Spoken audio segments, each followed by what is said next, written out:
اطلب العلم أخي فهو درب به نور، به ترقى به تحيا عالما حرا فخور. اطلب العلم أخي فهو درب به نور، به ترقى به تحيا عالما حرا فخور. اطلب العلم أخي فهو درب به نور، به ترقى به تحيا عالما حرا فخور. سل إماما عاش في العلم دهورا ودهور، يطلب العلم ببذل حتى ضمته البحور. سل إماما عاش في العلم دهورا ودهور، يطلب العلم ببذل حتى ضمته البحور. صابرا في العلم صبرا حتى سموه الصبور، يخرج العلم بفأل مثل ريحان الزهور. صابرا في العلم صبرا حتى سموه الصبور، يخرج العلم بفأل مثل ريحان الزهور. اطلب العلم أخي فهو درب به نور، به ترقى به تحيا عالما حرا فخور. اطلب العلم أخي فهو درب به نور، به ترقى به تحيا عالما حرا فخور. كن إذا سموك اسما لتكن مثل الحضور، كن رفيقا كن عظيما كن كما تلك الصقور. كن إذا سموك اسما لتكن مثل الحضور، كن رفيقا كن عظيما كن كما تلك الصقور. راقيا بالعلم نحو النجم مزدان شكور، رافضا كل التدني رافضا نفس الغرور. اطلب العلم أخي فهو درب به نور، به ترقى به تحيا عالما حرا فخور. اطلب العلم أخي فهو درب به نور، به ترقى به تحيا عالما حرا فخور. ابن مسعود فقيه علم أحيا القفور، فإذا أعطاك رأيا كان سهما في النحور.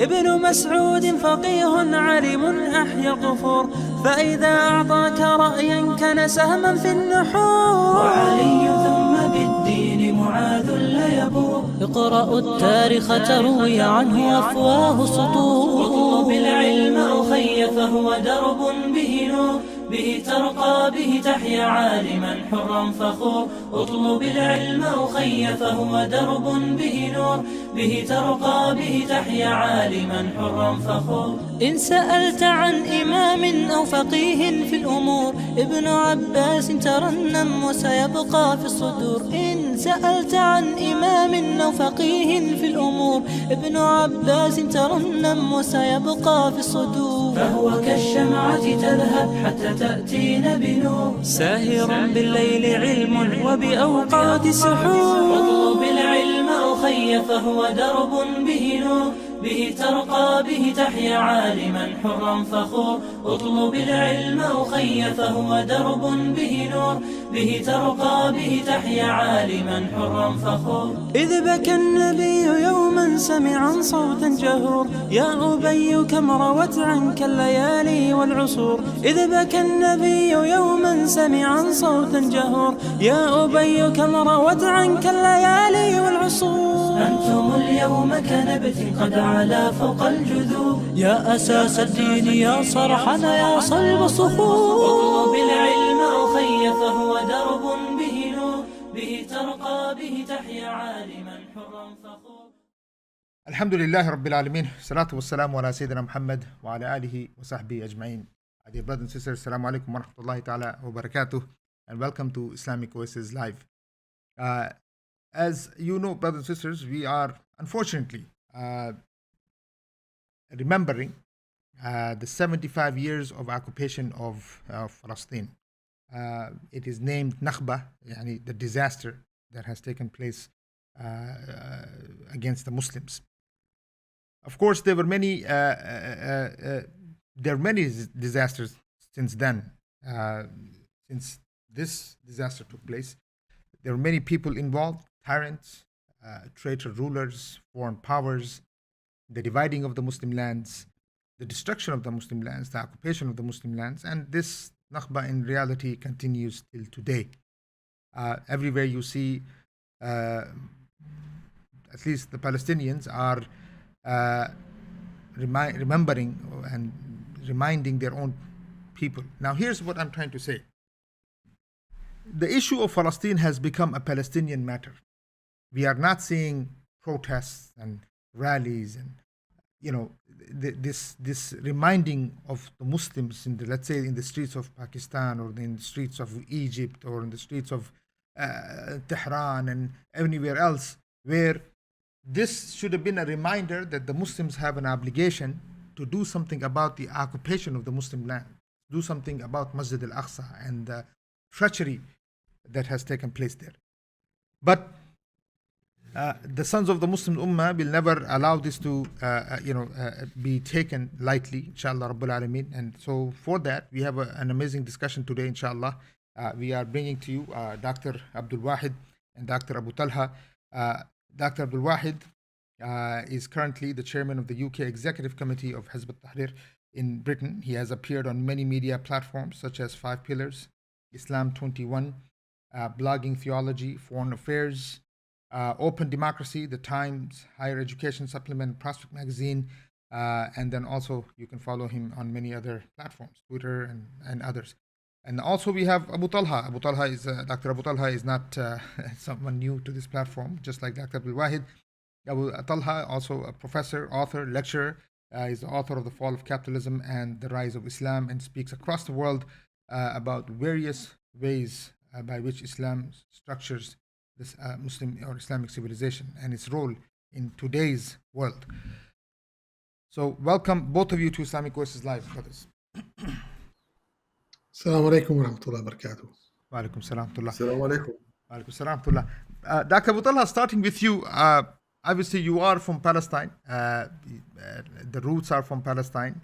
Nakba is not something new, but can you give us exactly what happened so that we understand the consequences, the ramifications, and who was involved, at least to get us started on the topic? Because I unfortunately, many people, I was going to say this generation, other than maybe the Palestinians, I don't think even remembers or even understand what Nakba is. So, please. Okay, brother. Number one, my roots are not in Palestine. My roots are in Adam alayhi salam, and I am a Muslim. Because that's, if you go to the roots, go to the real roots. And then, but these Allah made people, nations and tribes so that they may introduce to one another.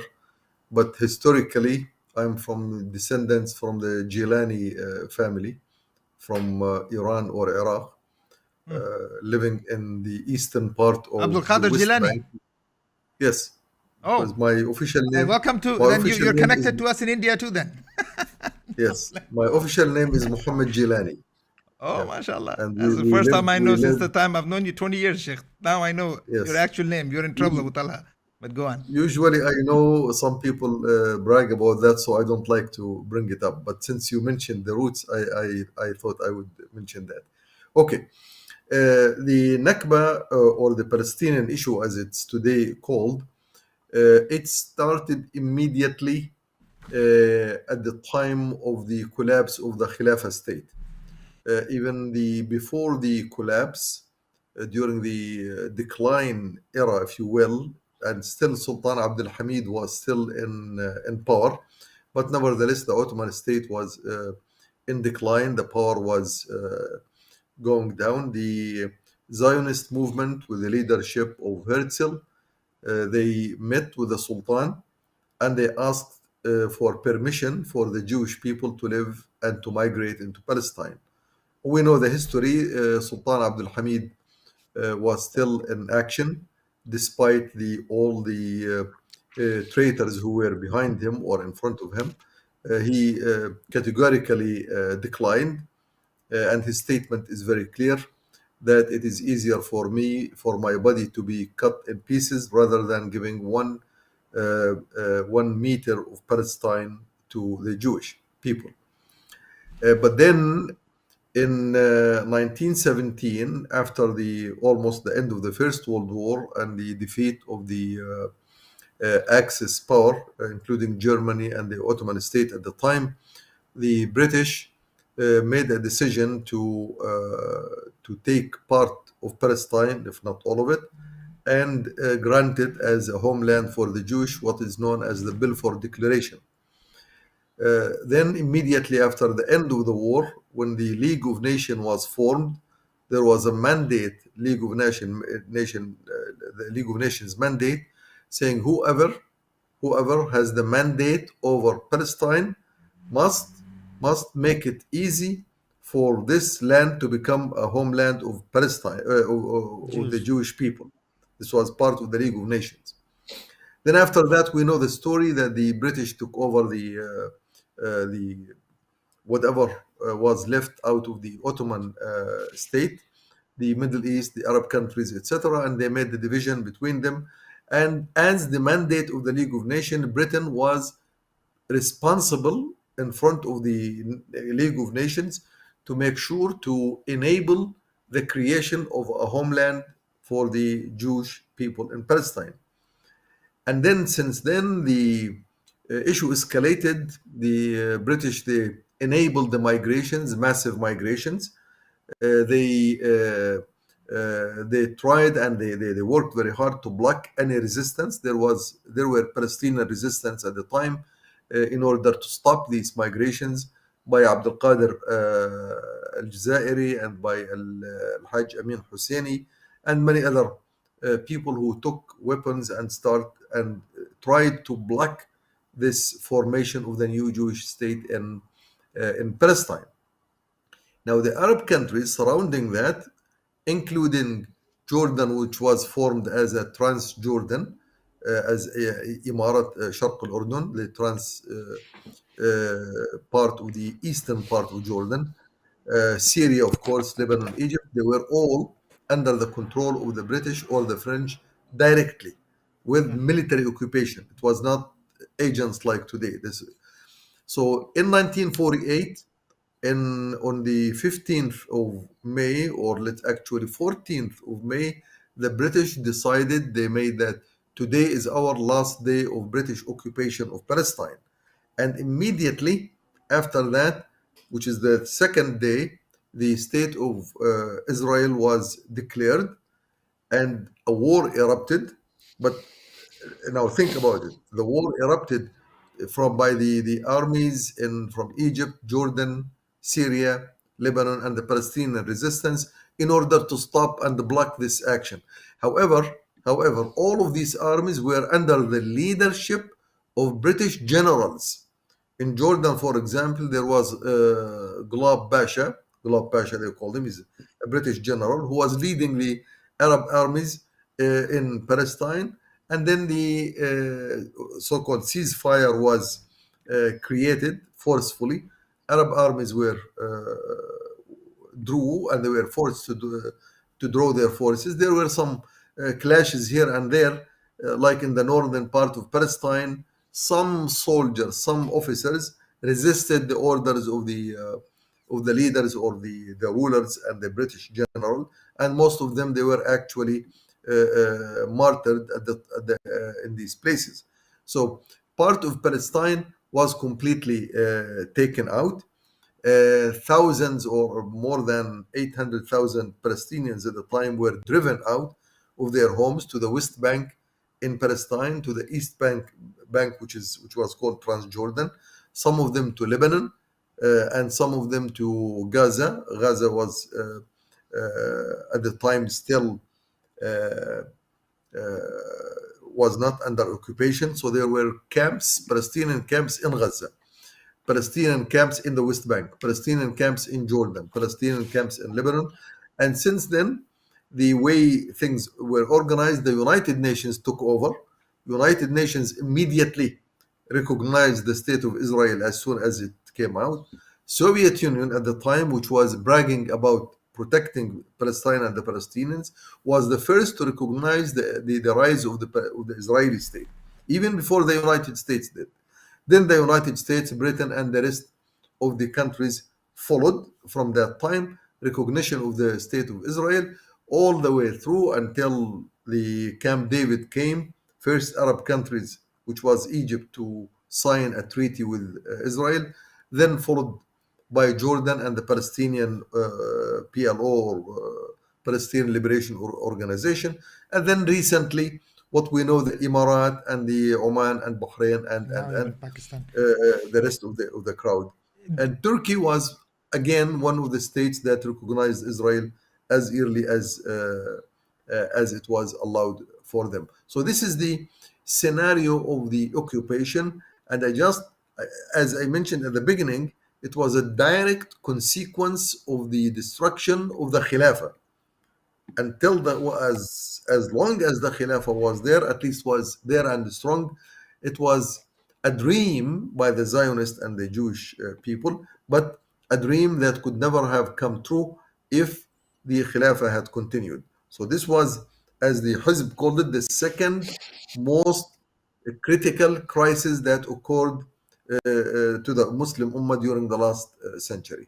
Dr. Abdul Wahid, I'm sure you're seeing what's happening in United Nations. The whole Mahmoud Abbas comes, and this seems like in the first time in the UN history they gave him a whole platform, and he came and he talked about what needs to happen and things like this. What do you think the new strategy is, Sheikh? I mean, what are they trying to achieve by giving this type of platform to this situation in Palestine in the United Nations? So the new strategy is the same as the old strategy, which was always that the Zionist entity would be a colonial station for the West, primarily for Britain in the beginning, because it was the global superpower at the time, the biggest colonial power. And then later on, the United States, it would represent their interests. One of the first military governors in 1917 for Britain was a man called Ronald Storrs. And in his memoir, famously said that Britain wanted a little Jewish loyal Ulster. Ulster meaning Northern Ireland. The history of Northern Ireland, part of next to the United Kingdom, which Britain occupied, mostly a Catholic country, Britain mostly Protestant. So the Catholics used to resist British occupation very harshly. And the British, they imported huge numbers of Protestants into the north who were very loyal to the British state. And they represented the interests of Britain in Ireland as a colony. And Ronald Storrs said in 1917, he said when he was the governor, he said that was the objective of Britain at the time. And that is exactly what they did. 1918, the number of Jewish people living in Palestine was 80,000. By 1948, they boosted it to over 700,000. By 1950, 1.2 million. Okay, so they imported this huge number of people, and while it was under the British rule, all kinds of hell and conflict broke out, which inevitably led by 1947, when the UN had their partition plan. Basically, they saw these two communities, which were now much more equal numbers, or much more equivalent numbers, you can say, who were in conflict. And they said, okay, what can we do? We'll divide the land. They set the issue up over 3 or 4 decades such that the obvious solution to present was that they're going to divide the land. And ever since that, and frankly, when we talk about the Muslim rulers, from day one, they have been the real Zionist defense force. The occupation of Palestine by the Zionists could never have happened without the defense and the protection given to them by the Muslim rulers. Originally, even in the time of the British Mandate, with the ruling family of the sons of Sharif Hussein, the Sharif of Mecca, who rebelled against the Uthmani Khilafah, who himself originally wanted Palestine, and then his sons, what traitors they were. Faisal, who was first king of Syria and then later king of Iraq, bestowed upon him by the British, both these kingdoms. He did a treaty with Chaim Weizmann, the head of the World Zionist League. And he signed this treaty, and you can find it on the web. And it's witnessed by T.E. Lawrence of Arabia. And in this treaty, he basically said that the Jewish people can have a homeland in Palestine. He accepted that, Faisal, the son of Sharif Hussein. And this treaty was represented to the global powers at the Paris Peace Conference. And Weizmann and Hussein's were both represented there. So it became like an excuse that even the Arabs are okay with this. And later, his brother, Abdullah, the so called King of Jordan, by 1948, when the so called Arab War, first Arab Israeli conflict erupted, the so called King of Jordan, who is supposed to be opposing the Zionists, he is in backdoor conversations with them, giving them like interests and stuff, giving them information and stuff, even though officially there's no recognition, even though officially there is war. And it's a tragedy, but all these rulers have basically surrendered Palestine, defended the Zionist occupation in the most shameful way. I mean, these are matters in the public domain. I'll give you an example. Jordan supposedly recognized, when Jordan officially recognized the Zionist state it would be 1980s, roughly sometime in the 1980s, I think. 1973, in the so-called Third Arab-Israeli War, the Syrians and the Egyptians had agreed to attack the Zionist occupiers, and Hussein of Jordan, King Hussein of Jordan, he officially doesn't recognize the Zionist state as an official state, but he contacts Golda Meir, the prime minister of the Zionist entity at the time, to give her notice about the Syrian and Egyptian attack, right? These are publicly documented things. Golda Meir mentions this in her biography.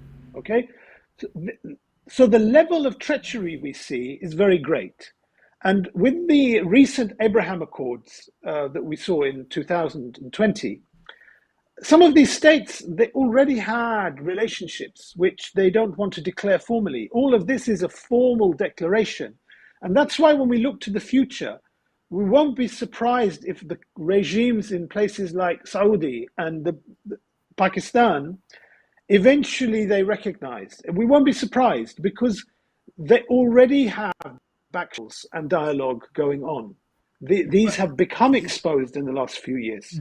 I mean, obviously, there's already. I mean, if you look at the Pakistani news media and some even scholars are talking about. I just saw. I know that there is a lag going on, but yeah, Again, it's all right. again, yeah. So here's the thing: we were watching some of the scholars, even from Pakistan. There's this famous name, for instance, his name is the engineer. They call him. They were asking him a question regarding Israel. He said, Pakistan's relationship with Israel, and he said something like, "Well, if the engineer Mirza." He said something like, well, it depends on what Israel has to offer. If Israel offers a good deal, Pakistan should accept it. So this is a new thing happening in the Pakistan media for the acceptance of, Israel. But Dr. Abu Talha, I mean, we shouldn't be surprised by this. But the resistance that happens, what is the reality of this resistance, number one?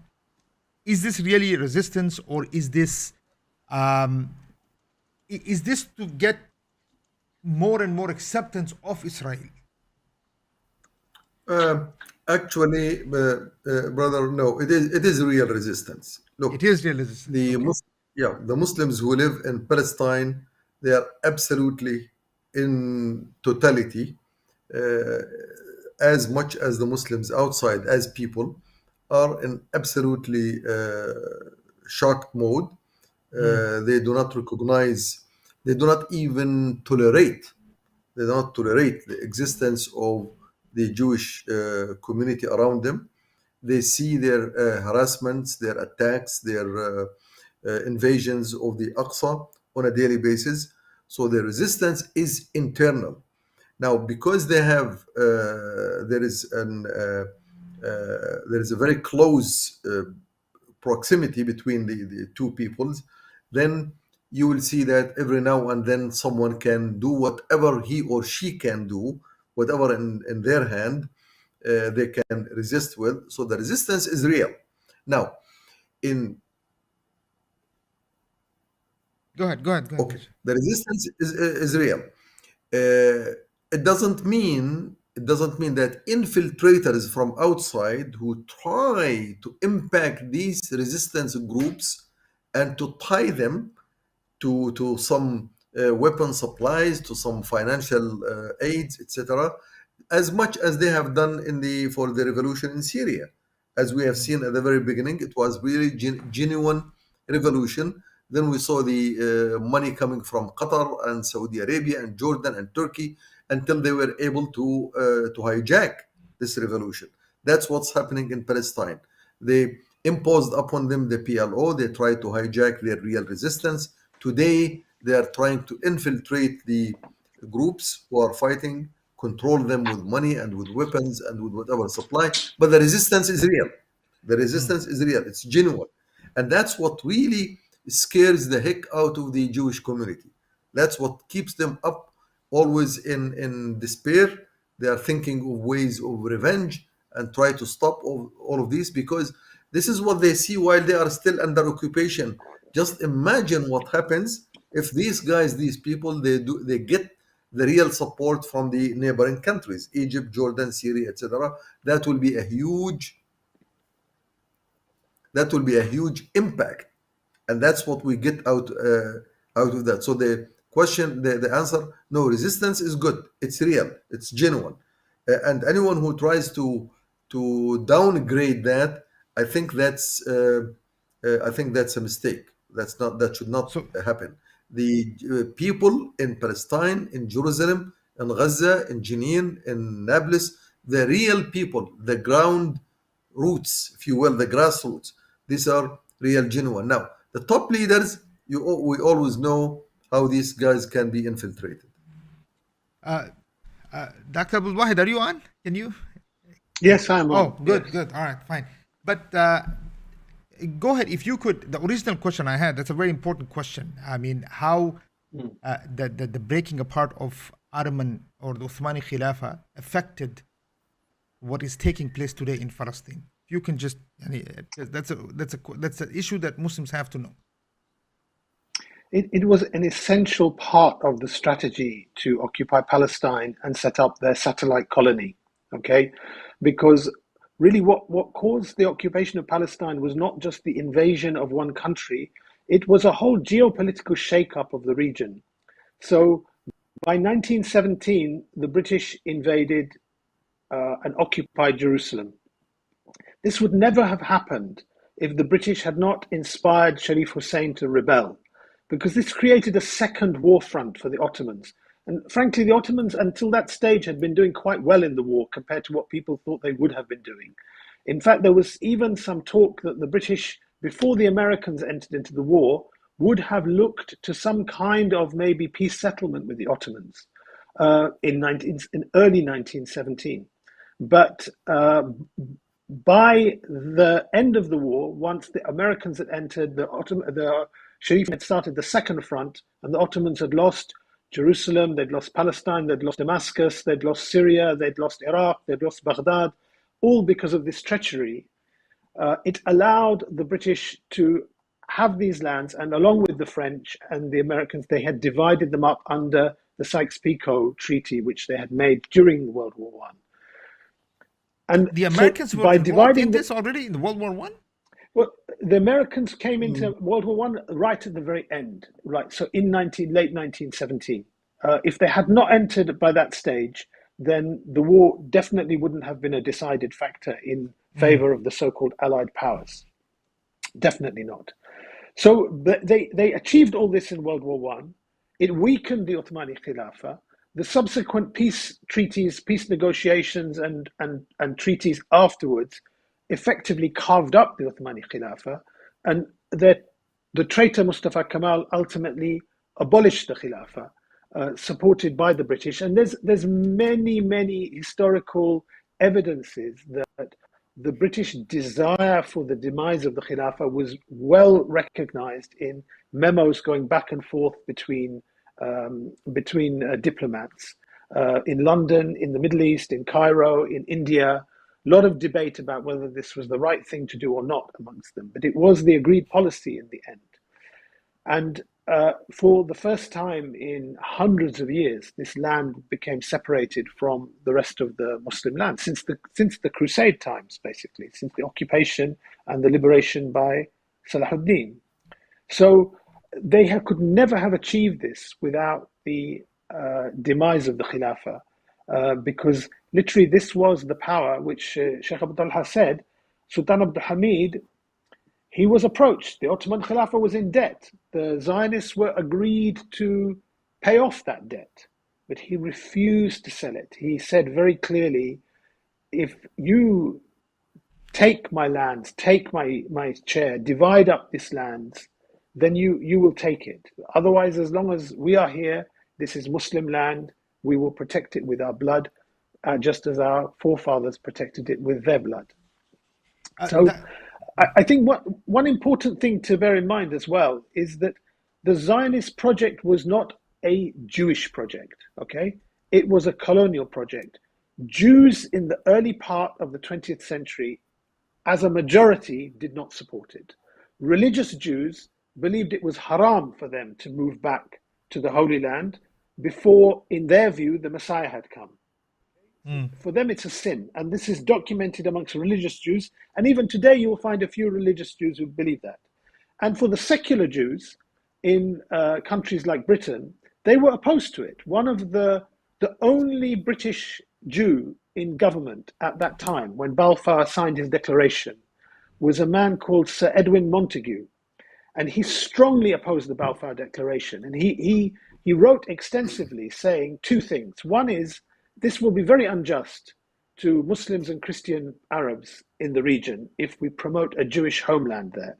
And secondly, he said that this will be very unjust to Jews who are English or European, because by creating a homeland, you will create the idea that we are not properly English, we are not properly British. And you will say to us, now you have a homeland, you can go and live there.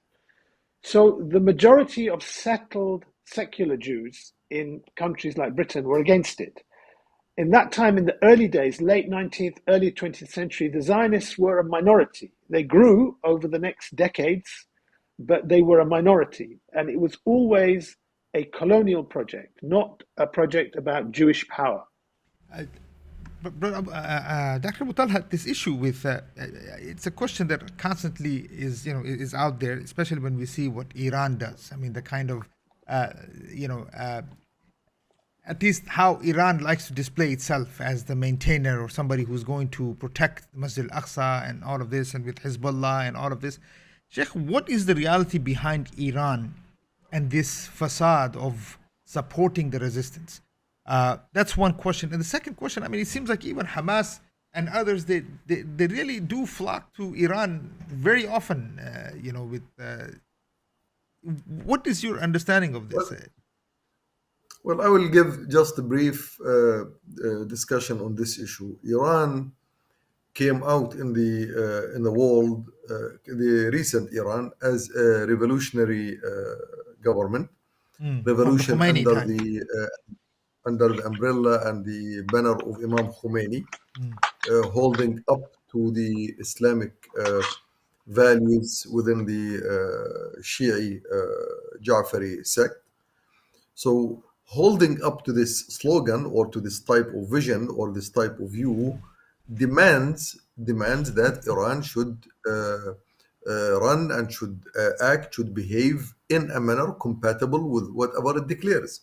So now, if that first one, which is the a revolution purely Islamic for Islam by Islam, if that one holds true, then the second one holds true. Looking at the cases of Muslims, whether it's in Palestine or other places. If that first one doesn't hold true, and there is some fishy things in there, then everything else will collapse.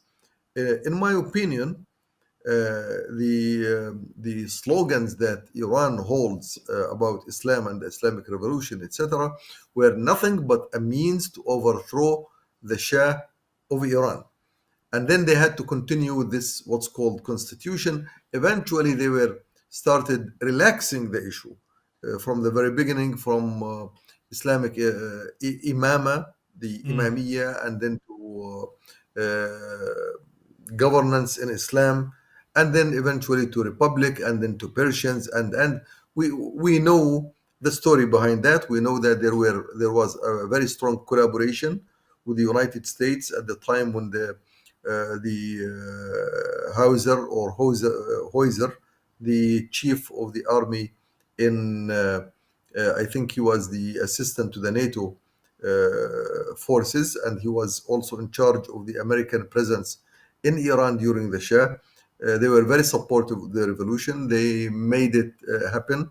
And the people who really made up the revolution with Khomeini, many of them, they were accused to be traitors of the United States, like Bani Sadr, like Qutb Zada, like Sinjabi. All of these people, many of them, they were either executed or evicted out of Iran as being loyals to the U.S.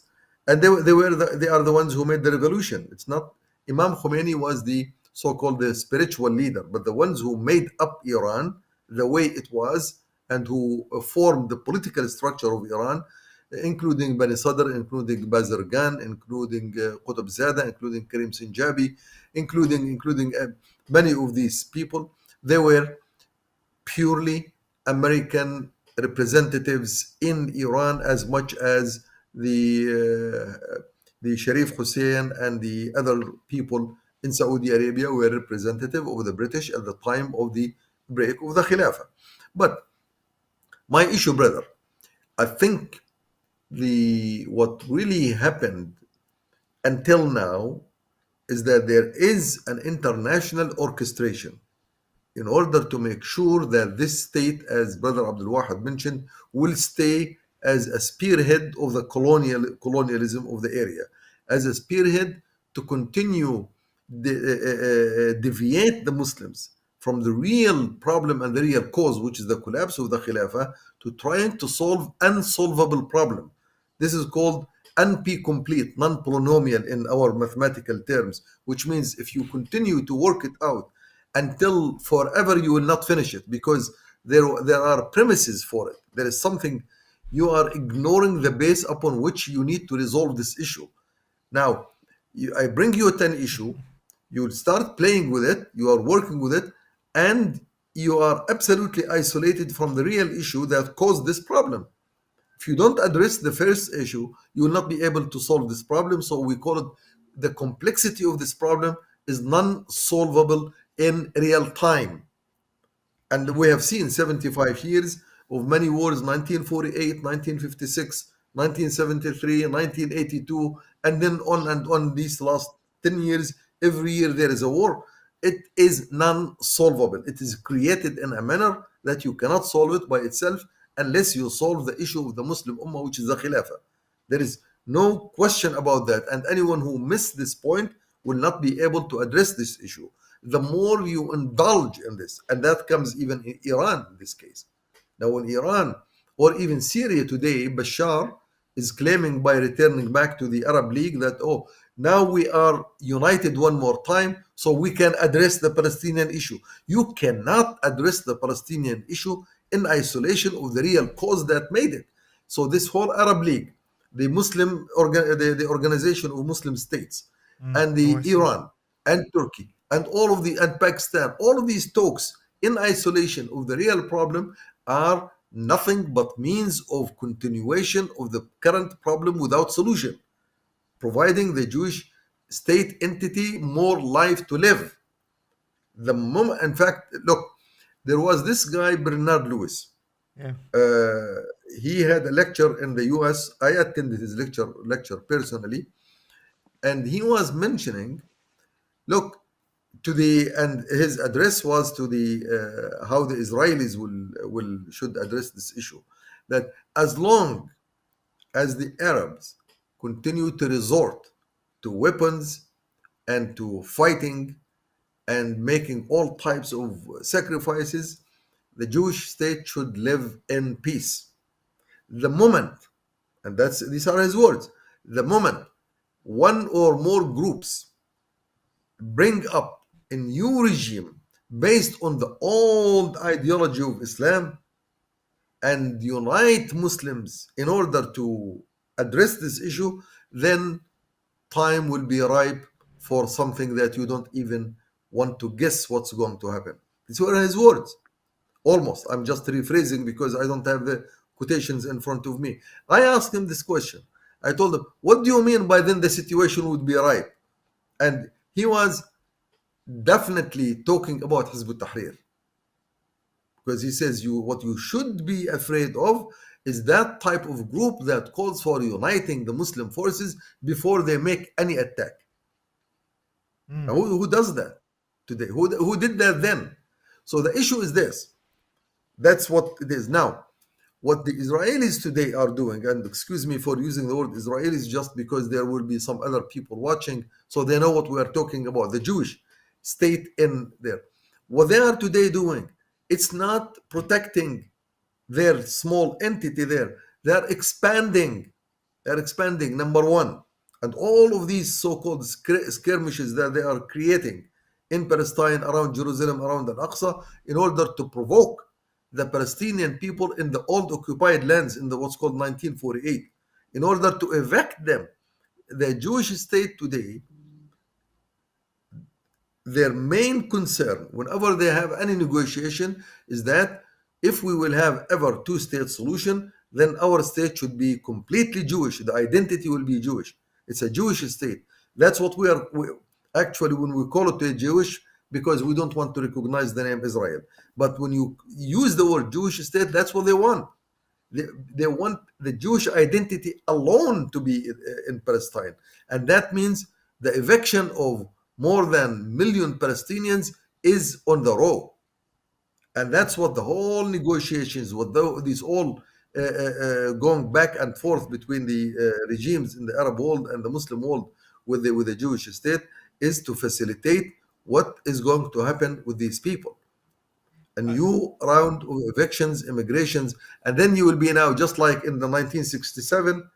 Now, what people are negotiating for this occupied piece of land, making it a state. That one we already gave up. We don't even talk about 1948 Palestine. That's even the fighting groups, which the leadership of the fighting groups in Gaza, they are talking about 1967 Palestine. They are not talking about entire Palestine. The rhetoric about whole Palestine is rhetoric, but they continue talking. Two-state solution is the. What do you mean two-state solution? That means you are recognizing that aggressive entity there. So this is what's happening today. The Jewish state want to move into the next phase. So we are no longer negotiating Palestinian state. There will be a second round of eviction, and if the Muslim Ummah today does not come back to reorganize itself, bring back its original state. There is no state for Muslims. This is we know. Everybody should know about the Muslims. Jordan does not represent Islam or Muslims. Saudi Arabia does not represent it. Turkey does not represent it. Pakistan, Malaysia, Indonesia, no state represents Muslims at all. So Muslims have no state. Muslims have no state. Palestinians don't have state vis-a-vis Jewish state, true, but no Muslim has a state. In fact, the Palestinians are in a better situation than us, than the rest of us. At least they know exactly, they know for sure they don't have a state. Here we are in this type of imagination or thinking falsely that we do have states. We don't. Muslim Ummah don't have a state, because a state for Muslims is a state that represents Islam, and that's based on Islam. We don't have that. So until we have that, and going back to your original question, there is no solution for Palestine. There is no hope to get Palestine out from the Jewish state. There is no way you can regain it back. The one and only one way is regain your state first, then you can bring Palestine back to your state. Dr. Wahid, the issue with the United States, how long do you think United States is willing to babysit Israel? I mean, you know what I mean? I mean, look, at the end, there is a point. Right. I mean, here, it's expensive. Yeah, I know It's, exactly what you mean. so how, because, you know, As long as it's it, getting as to a long, point, it's the answer getting, is the answer is as long as it represents their interests. The day that they calculate it doesn't represent their interests, they will throw them under a bus. Believe me. and they don't know this? They do. Well, They maybe do. they do, and right from the early days, when Britain was the colonial, one of their statesmen, Lord Curzon, he actually said in a letter to Balfour, they were writing to each other, and they exchanged a view that what we want and what the Zionists want is different. The Zionists want their own land, the whole land, what they call Eretz Israel, the Greater Israel, right? That's their vision. What we want, enough of the land for them to represent our interests, our colony. We want our colony there. And actually, this tension has continued till today. So when you have this very extreme right wing, very openly a supremacist government at the moment, which is very open about wanting to expel the Palestinians, that's actually what they were thinking from the time of Ben Gurion, right? But they didn't have the ability to even think that way. Even now, the official American position is the two-state solution. The official European position is the two-state solution. Even the Pakistan government under Imran Khan, when he addressed the OIC at the height of his popularity, he said, and many people miss this, he said, we need to talk about Palestine. We need to support our brothers and sisters in Palestine, and we need to let it be known that until the Palestinians have their own state, we won't recognize the Zionist occupation. All right. Now look at this language. Basically, what he's saying is if that small area of land, divided area of land, which is called the Palestinian Authority, that has no way to defend itself, which has surrendered 90% of historic Palestine, if that is officially recognized as a state by the Zionists and the world, we in Pakistan will recognize the Zionists as their own state officially. I mean, This Erdogan is a has, disgrace. it seems like even Erdogan has repeated this, you know, we will get you a capital Of in course. All Jerusalem, believe that. we will do And this what, and that. And why I do mean, they they're so believe emotional that? about this. Because Oh, that Erdogan is, said that is, it, and why do they believe it? They This is believe it, and why do they say it? Because it is the policy of the dominating power, right? It is the policy of the biggest sponsor of this occupation in today's world, and always you will have this tension between the really supremacist Zionists and the ones who will want to cooperate with their sponsor, with their masters, right? We mustn't think. A lot of Muslims think that it's a small, powerful Jewish lobby that controls the American government. This is nonsense, actually, right? You think that the global superpower that has interests in the South China Sea, that has interests in the Middle East, that is playing games with Russia and Ukraine, is mobilized. Everything is mobilized for a small Zionist lobby. This is not true, actually. And in fact, increasingly in the rhetoric amongst Zionist Jews in America who have long-standing supported Israel, you will see in the recent years under this current government, they are opposing them. They're openly opposing them, even in the politicians, right? Because they can now see that some of the rhetoric from this government is actually going against the policy vision of America for this region. Okay, so they are. I think we need to repeat this and understand. And this is why what Sheikh Talha is saying about the re-establishment of Khilafah is important. It is not just a question of one country going in and liberating another. It's the whole region has been messed up. The fact that you have these divided nation states and these proxy rulers and the armies who are pointing at their own people instead of at the enemy is a fundamental problem, right? Unless you reverse that, you unify the land, unify the resources. Personally, I don't believe there will be any battle necessary.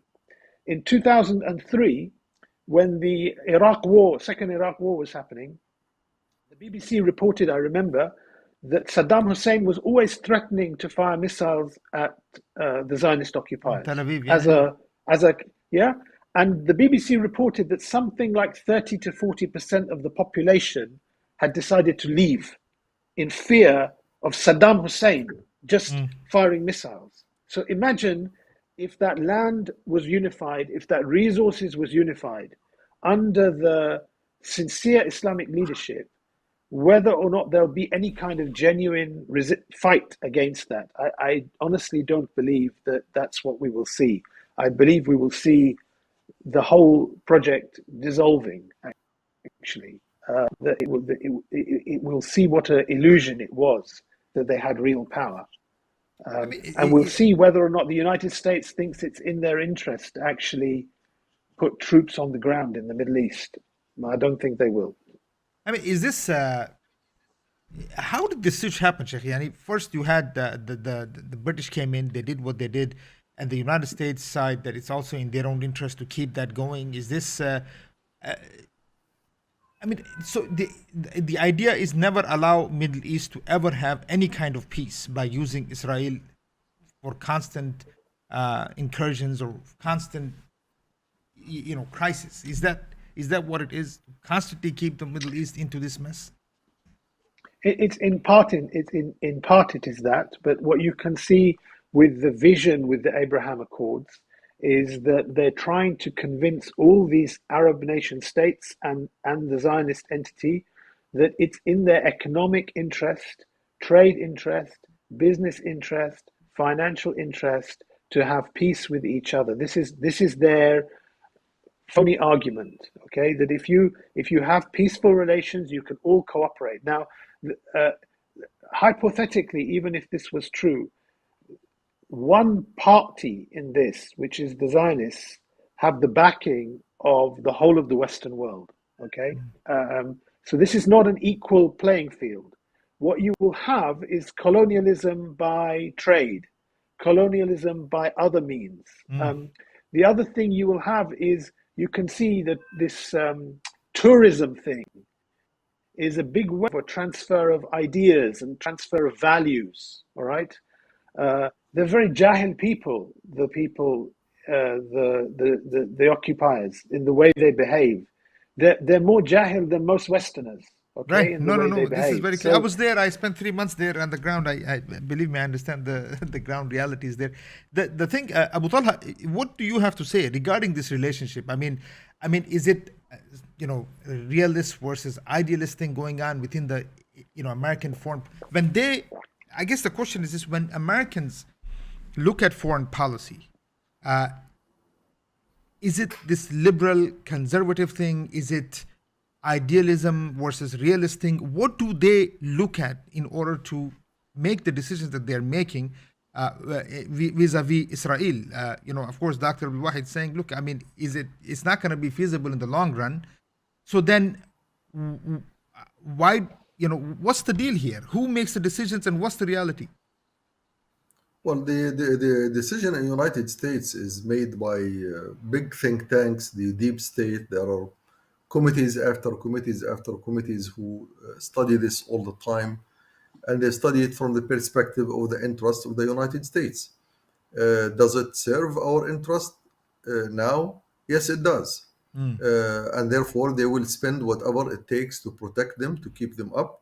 It serves their interest, not because the Jewish state provides financial support. In fact, it's the other way around. So it's not like Saudi Arabia. Saudi Arabia serves the interests of the United States because it's a source of oil and energy.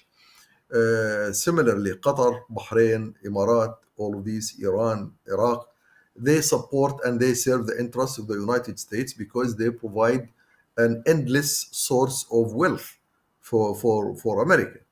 However, the Jewish state is an endless sucking force that sucks money and wealth out of the US. So they are paying for it in order to stay. And I mentioned at one point of time in one of my lectures in the U.S. At University of Madison, Wisconsin, Madison, is that the U.S. considers this Jewish state as vital for their interest. Therefore, they are supporting it with all means. The moment that this state will no longer be able to serve the interests of the United States, and what are these interests? Number one is to distract the Muslim Ummah from their real issues. So it's a distracting force by having it, as Brother Abdul Wahid was mentioning, war after war, conflict after conflict. All the time we are busy with it. So as long as you are busy with it, which is unsolvable, which is good, the moment that you grab your power in your hand, then you become a threat, a real threat to the interests of the United States. It's not that you will fight the US with weapons, firing missiles. No. That's not the issue. Once you make sure that our resources, our people, our human resources, minerals, oil, etc., it's ours. You want to buy it, you buy it based on real trade terms, but you cannot take it out without a pay. That is a threat. That's a real threat. When you no longer become an agent to the US or to Europe, that is a threat. When you no longer accept your state to remain a colony for Europe and the US, that's a real threat. Now, what is the purpose of the Jewish state, which is called today Israel? The purpose is to distract you from the being powerful enough to become a real threat to the interest of the Western colonial power. You are not a threat to the people. In fact, Islam is not a threat to anyone. Islam is guidance, is happiness, is well-being, is welfare for all nations of the world. People in America and in Europe will appreciate Islam more than even us. We Muslims will appreciate it because we take it as given. But to them, it is something new. It's a new model in the world that they will see. Capitalism had deprived them of their rights all the time. The capitalism had converted them into things like the old socialism. It's just a thing. It's who are living just for the sake of living, and you are being exploited. So they know, those big elites, that Islam can change this. And what is it? The main weapon that they are using to keep Muslims as distracted as possible is the Jewish state, which Britain saw it at the very beginning that it is the only guarantee against the return of Khilafah. It's the only guarantee to them. Sheikh, but let me ask you one more thing. I mean, anyone can take on this. Even the United States, it doesn't. The idea that Israel thinks that it can grow, let's say. I mean, first of all, two things. Why allow even skirmishes? Is that happening? Because I know you mentioned at the beginning that there is genuine resistance on the ground. Yes, but United States has allowed certain wars to take place. For instance, No, brother, not allowed. Just not allowed. All of these, the war in 1973 was organized and designed by the United States with Sadat at the time. 1967 war was organized by Britain, and the United States was caught at surprise at the time. That's why they sent William Rogers in order to control, to confiscate this case, because they knew now, it's really great thing. Britain is using it a lot, so let's use it. Skirmishes are not only allowed, they are created. Why? Because they want to keep you busy with a problem that's unsolvable. But this is also the same thing for the Jewish state. The Jewish state doesn't feel the same way. It knows that this is the reality. That's it. Our reality is we are a player in the game between powers.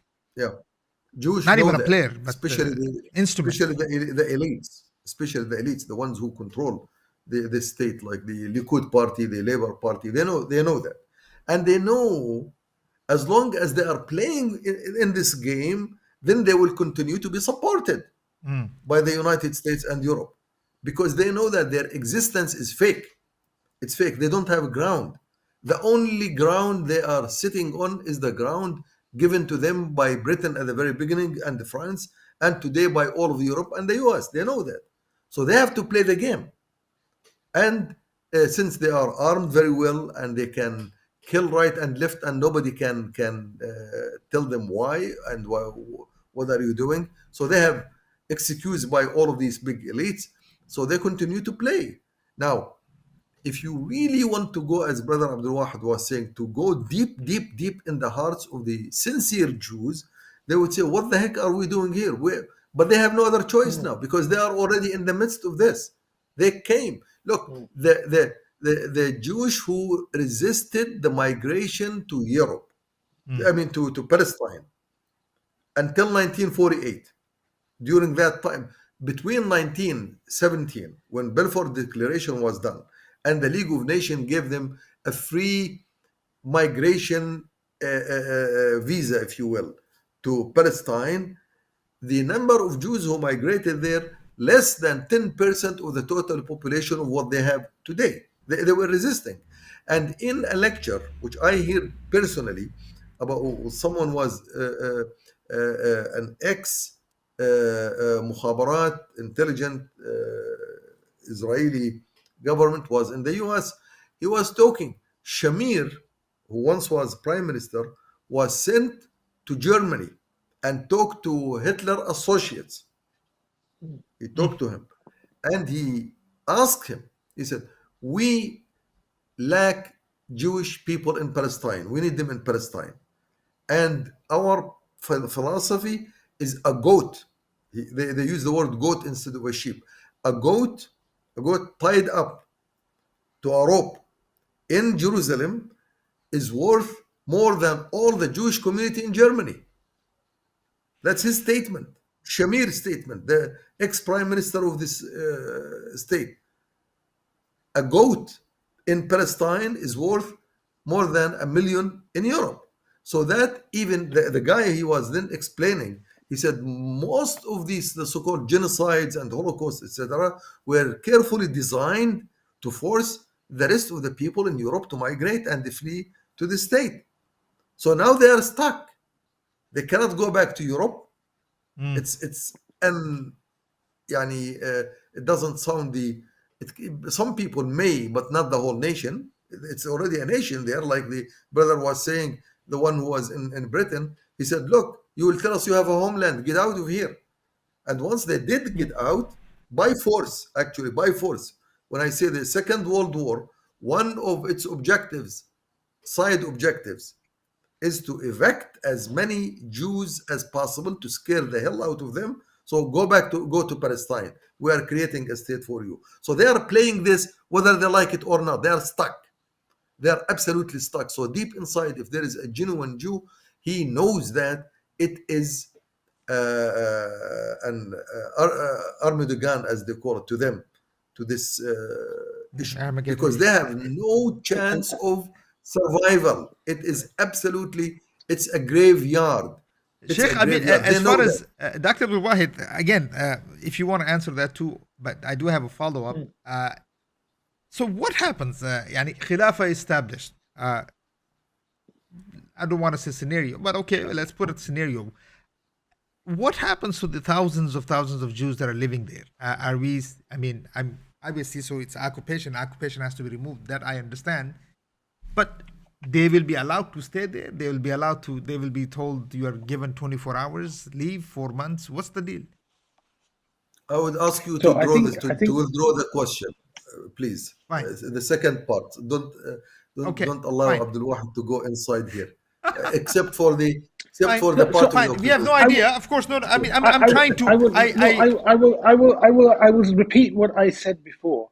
I genuinely don't think that there will be much of a battle, because this time Caliphate is established, it represents a, believe me, I have been there, you have been there, I have visited there, I have never come across a more cowardly group of people, okay? They will not stay when there is a sincere Islamic leadership that unites the people, all right? They will not stay. You will not see this myth of a battle. To go back to the point before, what Sheikh Abu Talha No, was saying. go ahead. You know, I they don't used want to to say about the expound on this. British. They used to say about the British.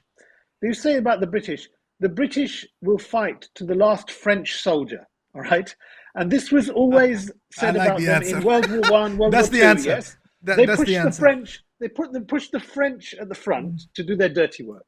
Today, the Americans are fighting to the last Ukrainian soldier. Okay, Yes. so they're pushing the Ukrainians to be killed without giving them enough weaponry to completely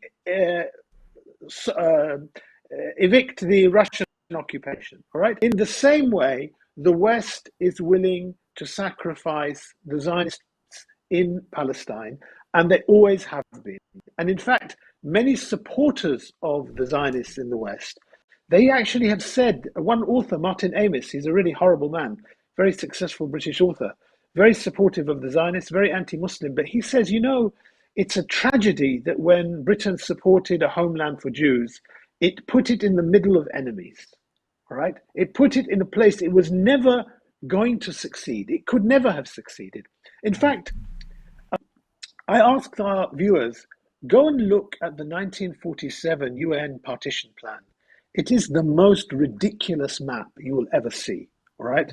The UN's vision to divide this land was into 4 different sections. All right? So the Palestinian section and the Jewish section were all, they were not linked to each other even, never mind, you know, it was set up to fail as a successful place. It was created to be a source of fitna for years and years and years to come. No, And the that's reason actually what it succeeded in being. Abu Talha, here's the thing. I mean, you can answer that too, but just go ahead. Go ahead. Just continuing on what Brother Abdul Wahid is saying.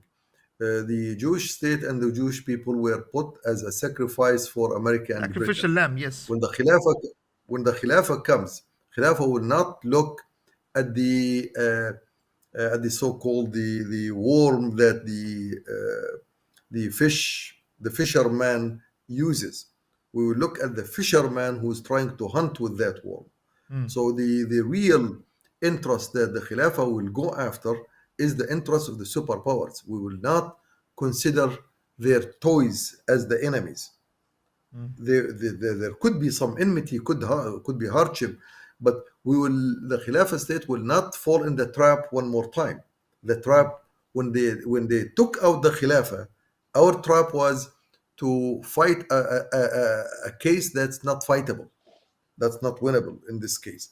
Now, once the Khilafah comes, our issue is not the Jewish state, is not the Jewish people. Our issue is the one who installed them, Britain, and who supported them, the U.S. So these now living in one concentration place like this one, there It's were open prison. tools. I mean, let's call it what it is. It's like a prison. There were tools like the Islamic Khilafah at one point of time welcomed the Jewish people from Andalus. They came and they went all over the Muslim world, in Turkey, in the Arab world, in many places. That's not an issue. But to build concentrations for a certain sect of people, even from the time of Bani Umayyah and Bani Abbas, this issue was always in the background of the Sultan and the Khalifa. The concentration of one unit of people who have ties other than the ideological Islamic ties is not healthy within any state. It's not healthy. United States itself made the same thing for the indigenous Indians, yeah. Americans. They split them into all types of authorities in America. So there is no real concentration of the groups because they form one identity. One identity. Those are policies, strategies. I'm not going to dwell in those details, but in general, the real threat, the real challenge of the Khilafah is the world order. And the Jewish state is not part of a world order. It's a tool by the hands of the people. And so don't look at the tool. Look at the hand that catches the tool. That's what scares the heck out of the US, Rumsfeld, Dick Cheney at the time when they said, our problem is not Iraq. Our problem is if we withdraw from Iraq, there could be a unification of the Muslims from Indonesia to Morocco. Those were his words. That's what his worry. But here's the question. So Dr. Abdul Wahid, I'm not sure if you this you know I don't know if you remember when the revolution began, and this also to Abu Talha, because these are more open questions. Maybe people in the region living there might know. It's just when the Syrian revolution began. First of all, this is very interesting thing going on where Assad is being brought back to be The Arab League. re-recognized and all of this nonsense that is taking place. Is it that even the superpowers they cannot find any more solutions to this issue?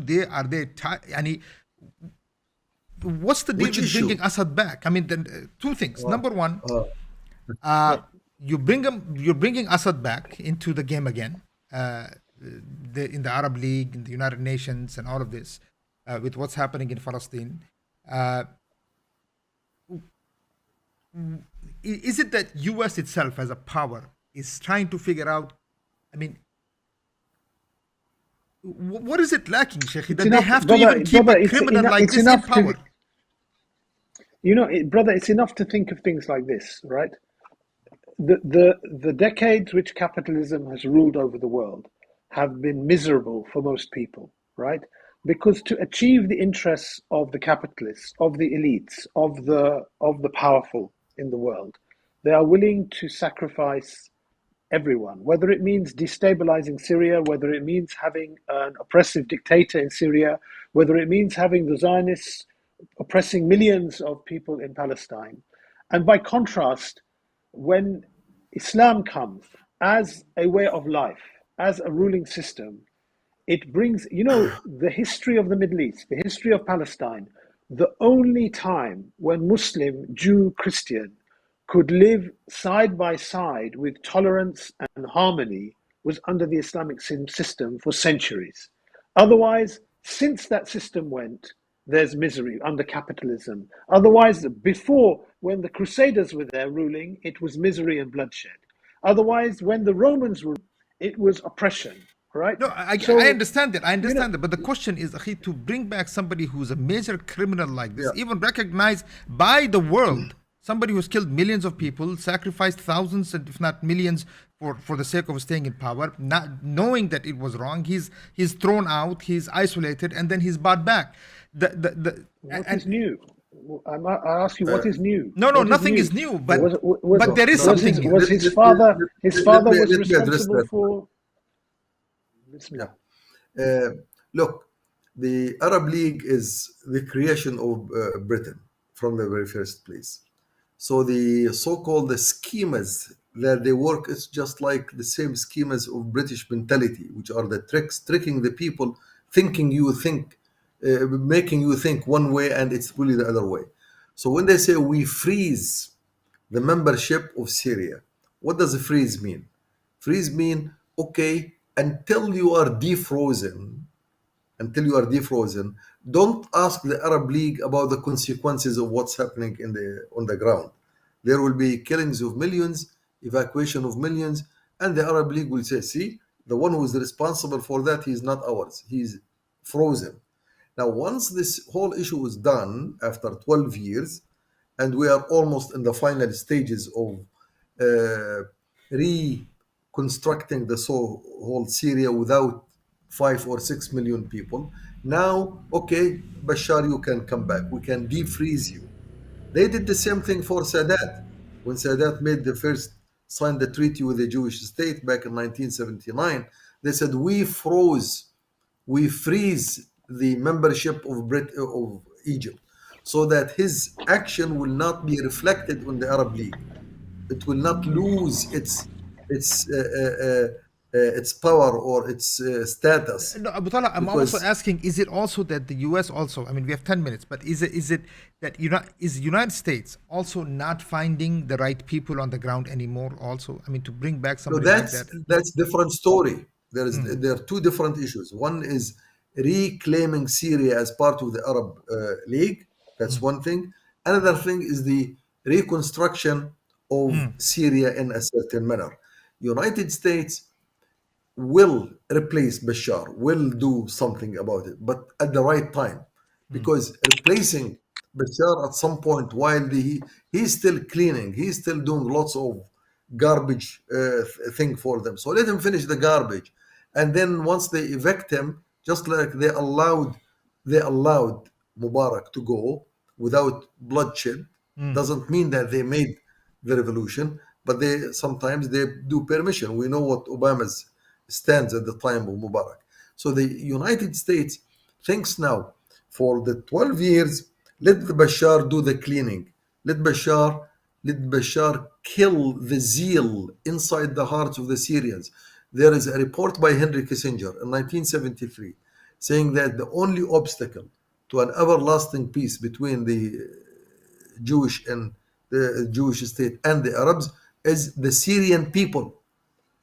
And he said the Egyptian people are willing to accept what the presidents, Jordanian Palestinians people will accept what their leaders say. Syrian people will not accept. And then he explained why. And this is a very important report. You can dig it. And sometimes if I go back to some genuine libraries in the American universities, I can dig the report. What he says, the reason why the Syrian people are not willing to give in because they have not been subjugated to colonialism as people. They did not accept colonialism. The moment the French took soldiers, their feet stepped in the Syrian land, the revolution started out against them immediately and never stopped, even at the time when until the Second World War ended and the French had to leave anyway. So the people, as people in Syria, were never destroyed internally. So now the revolution came.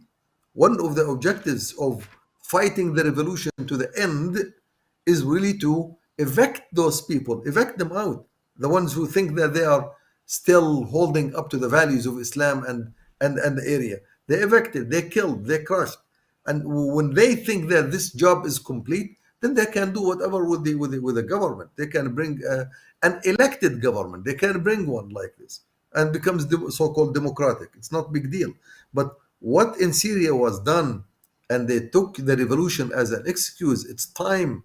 It's the proper time for having a revolution and having a dictator like Bashar and his army and his sectarian part of the army, because the Alawis are the ones who did it. He could not have done that if he did not have that specific sect that can fight the war for him. So now this is done. This is almost 90% done. So now the Arab League, they say, okay, Syria is one of us. It's like us. It's like Egypt. It can give in. It's like Jordan. It can surrender. It's like the Palestinian nation. It can surrender under the PLO and under all of this leadership. So Syria now, after the revolution, to them has become like any of the other Arab states, like Emirat, like Qatar, like Saudi Arabia. Like they have no choice or no thinking even of revolting at any point of time against at least against occupation or against the absence of Islamic State. Now Syria is back to that. So they said, and he will be actually celebrated. Bashar will be celebrated not as Bashar, but as a president of a country that crushed the zeal of people. He will be celebrated. They froze his membership to give him free hand. See, that's what it is. See, sometimes if you are, I mean, my brother, let's say, do what you want to do, so we are not responsible. Yeah. And once you finish all this dirty work, come back, you are our brother. Dr. Abdul Wahid, question regarding, I guess if you don't have to answer it if you don't want, but I observed the Syrian revolution very closely since the beginning, and I was in and out of the country. We did a lot of work there as far as as a relief organization also. For instance, I'm sure you know Khalid Mishal. He was there in Damascus for a very long time since the revolution began, and he did not move until certain circumstances happened. Then he moved to Qatar. I guess the question I'm asking are the movements that exist in these areas, are they genuine to their cause? I mean, I remember having a discussion, people were saying things like, well, we can take support from Iran, but we're not gonna take support from Syria, even though Iran was killing the people of Syria, but Iran helps us in Palestine. Where do you think the mindset of these people are? And So I think when we talk about fighting groups, you can say that the individuals who are resisting are sincere. The individuals. Yeah, I'm talking about But these. but I but, mean, but there is that's why I but even there is mentioned. there is a history.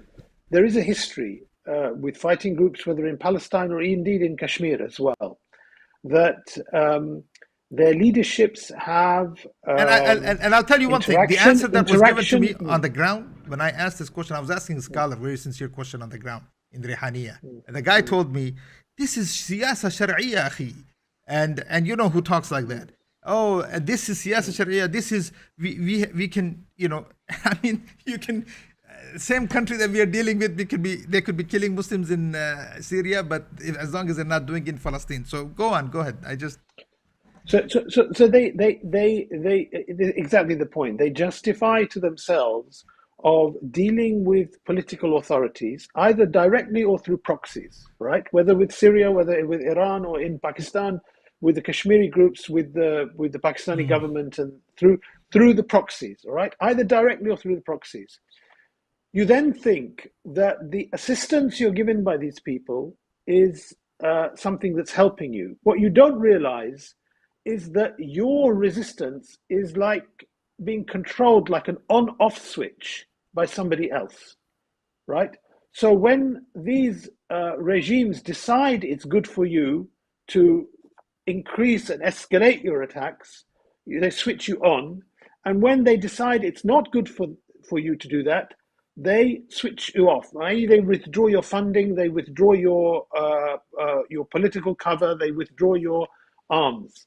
Now, to understand that, you have to realize that actually the one really controlling this on-off switch is not necessarily the government of Syria or the government of Iran or the government of Pakistan, but the one who controls the regional agenda. And when they decide it is time for these things to escalate, they channel the permission, they give the permission for you to channel resources and stuff to these groups. So the people on the ground might sincerely be thinking they are fighting for the sake of a good cause. The people in leadership even might convince themselves that it's justified for some better interest. But actually, when you look at the global picture, you see that they're being played.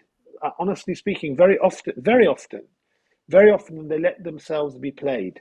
They're being played, but then I'm sorry. And by the way, sorry, I should just say when they don't play ball, you see them like Sheikh Ahmed Yassin will be assassinated and removed from the picture. After basically. That, So what's how do we deal with this, Abu Talha? I mean, should the Muslims in Palestine continue? I mean, as far as I guess, look, obviously, when the situation gets hot in Palestine, when the Muslims resist the occupation, when they stand against the occupation, it does move the Muslim Ummah. But at the same time, it seems, I mean, it's an unfortunate rat race in many ways, because the one who is making them do the resistance in some ways it's making a political move, and at the same time, you see what I'm saying here. I mean, very unfortunate. They're just stuck in this. Brother, look, the one who plays the game, who made the rules of the game, is not us. The one who made the rules of the game, they made it in a manner that you must play. Somebody must play. You cannot stay out of the game, and that's the trick and the power of being first country in the world, or superpower, or you have impact in the world order. So you play just like Ukraine. Ukraine has no choice. They played the issue. Then what now? Surrender or fight? If you fight, you get killed. If you surrender, you get lost.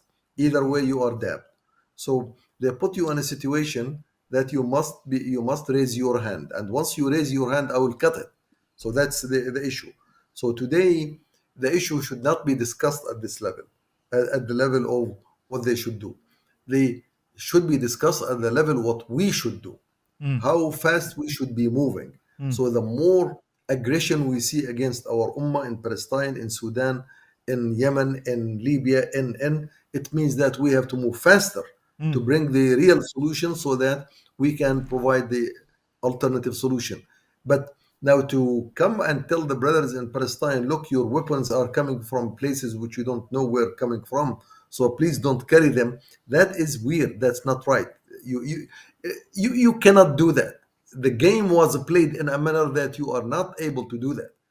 Although you know that this will not solve the problem. It will I not. mean, But this it is will what I'm keep saying. I mean, alive. an unfortunate situation is so unfortunate, and it is so sad Yeah, it is. to see It is. that It, people are genuinely trying to resist without yeah. having any choice, and they're being played both ways. And And that hope. No choice, no But hope. no No well, I choice, choice, don't. no no hope. choice. Subhanallah. As you said at the But CNN report, no choice and no hope. Yes. No hope to complete solve it. And that's why Allah Azza wa Jal enables the existence of a group in the Ummah that thinks above the reality. And this is what we have said all the time. When we think, we don't think from the midst of reality. In order to be able to solve it, you have to grow up above and beyond the current reality. So you see the whole game board. When you see the whole game board, then your main objective is to turn over that game board. If you turn it over, then you succeed and you save your people. But you cannot save your people, and you cannot save Palestine. You cannot save as long as you are as everybody is thinking within the board, the game board, which they have already set up. So that's what Hizb ut-Tahrir is about. So when you ask the brother at the beginning, and the brother mentioned about Hizb ut-Tahrir, Hizb ut-Tahrir came to say, look, yeah, we are slow.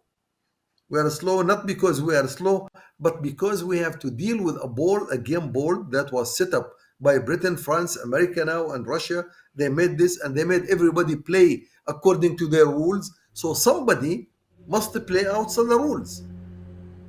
But the whole ummah cannot do that, because that's the nature of thinking, which we are talking about in our classes, what we need to bring. The nature of thinking of people is to think from the midst of reality, whether it's good or bad. The thinker, the leader, the one who really wants to have a creative leadership, he has to grow up and lead from above, from outside, what they call it outside the box. This word is easier said than understood. Think outside the box. Send above the box. Can you be outside the box? It's not easy.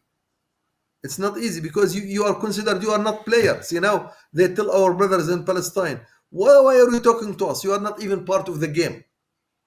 But being not part of the game is the solution. Now, can we bring this message out in clear terms? To be able to solve, you must not be part of the game. You must not be inside the box to play the game. You must not play by the rules which already set to make you lose. Have you read stories about the champions, how they fight? Like Muhammad Ali at the time when he was, may Allah bless him, and the others, there were rules. When do you win? When do you lose? And if you win against the will of the organizers, you will never be back to the game.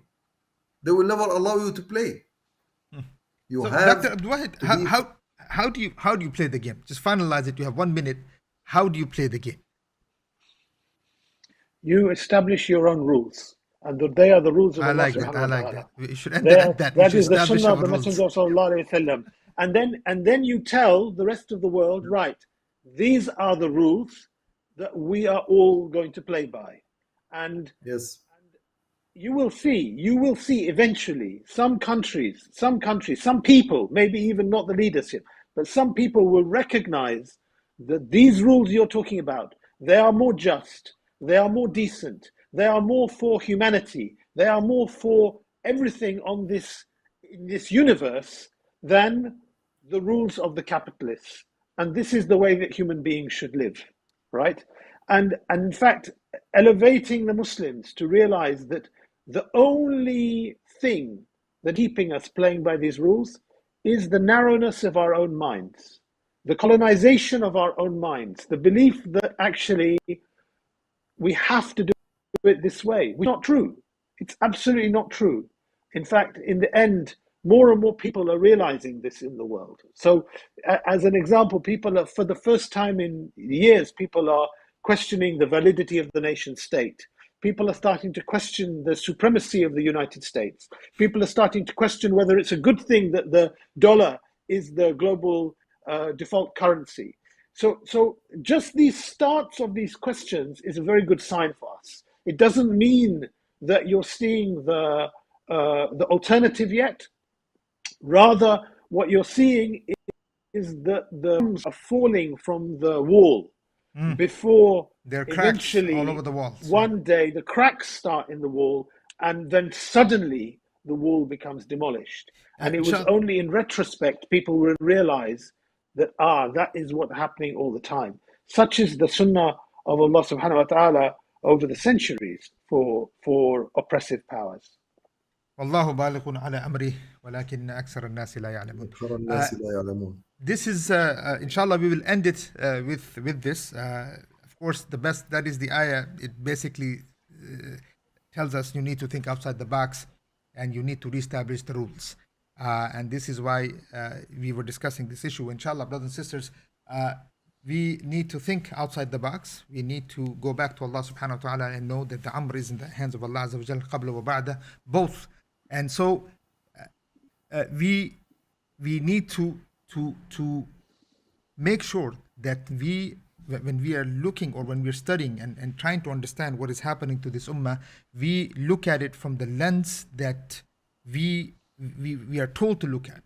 If not, we will continue in the rat race that we continue to be in, and this will not end unless we bring a new way of thinking, and that is Islam. We'll see you guys next week. Jazakumullahu khairan. Assalamu alaikum wa rahmatullahi ta'ala wa barakatuh.